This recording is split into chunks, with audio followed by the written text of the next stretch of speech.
la Réserve fédérale américaine, la Fed, avance vers une remontée des taux plus rapide que prévu. Pour Jérôme Powell, il serait en effet approprié de bouger un peu plus rapidement. Le président de la Réserve fédérale, qui s'exprimait aux côtés de Christine Lagarde lors d'un débat au Fonds monétaire international, a confié qu'une hausse d'un demi-point est sur la table pour la prochaine réunion du comité de politique monétaire les 3 et 4 mai prochains. Alors que l'inflation est près de 3 fois supérieure à l'objectif de 2% fixé par la Fed, il est approprié d'agir un peu plus rapidement, a-t-il dit lors d'un débat sur l'économie mondiale organisé par le FMI. En effet, les ménages américains commencent à ressentir la hausse des prix sur leur pouvoir d'achat, notamment sur les prix à la pompe et sur l'alimentation. Et les voix se sont multipliées pour appeler la Fed à agir vite et fort. La dernière en date est celle de John Williams, qui fait partie du cercle rapproché de Jérôme Powell. Toujours aux États-Unis, Elon Musk est prêt à aller au combat pour mettre la main sur Twitter. Dans un document déposé auprès du gendarme boursier américain, la SEC, la Stock Exchange Commission, le patron de Tesla avance la possibilité de passer directement par les actionnaires de Twitter et non par le conseil d'administration pour racheter le réseau social. Dans ce document public, Elon Musk affirme avoir sécurisé environ 46,5 milliards de dollars pour financer l'acquisition de Twitter, une somme qui comprend des prêts de la banque Morgan Stanley ainsi qu'un apport personnel. Sur ce montant, 33,5 milliards de dollars représentent des fonds apportés à titre personnel par le patron du secteur du constructeur automobile Tesla, dont 21 milliards de dollars de capitaux propres, soit moins de 8% de sa fortune personnelle, et 12,5 milliards de dollars de prêts. La participation des banques, dont Morgan Stanley, s'élève quant à elle à 13 milliards de dollars. Le milliardaire américain d'origine sud-africaine, deuxième actionnaire de Twitter avec une participation de 9,1%, avait proposé le 14 avril dernier d'acquérir sa cible pour 43 milliards de dollars en expliquant que le réseau social devait être retiré de la bourse pour pouvoir relancer sa croissance et devenir une plateforme dédiée à la liberté d'expression. En France, pour le deuxième mois consécutif, le climat des affaires se dégrade en avril. L'indicateur qui le synthétise, calculé à partir des réponses des chefs d'entreprise des principaux secteurs d'activité marchand, a en effet perdu un point par rapport à mars, passant de 107 à 106.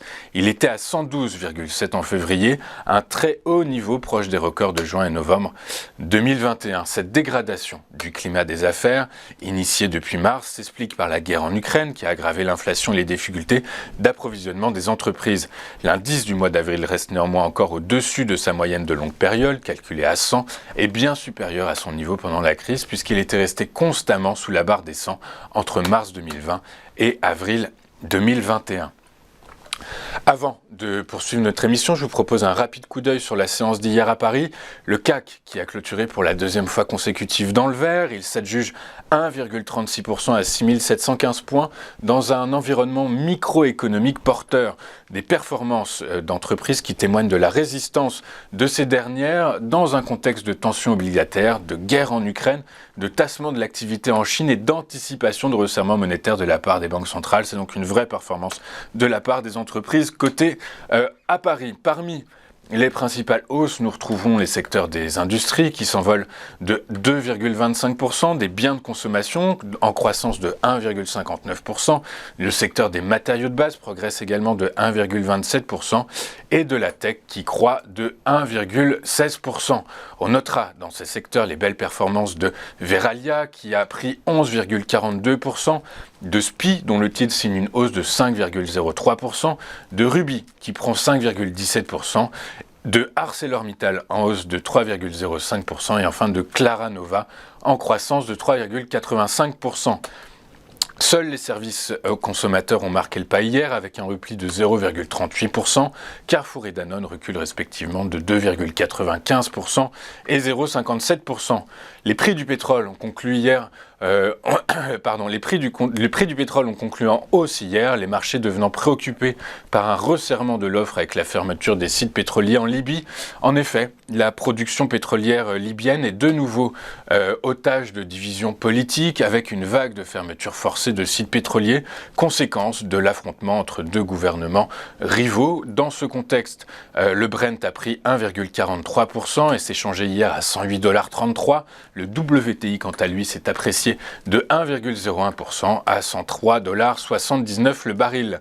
Suite au discours de Jérôme Powell, comme on l'a vu à l'instant, qui confirme donc le ton agressif de la Fed, le Bitcoin s'est déprécié de 1,81% et s'échangeait hier à 40 756$. On va marquer une première pause et puis juste après, on vous fera vivre l'ouverture de la séance parisienne, une séance décryptée en direct et en plateau par notre invité Antoine Quesada. A tout de suite sur TV Finance.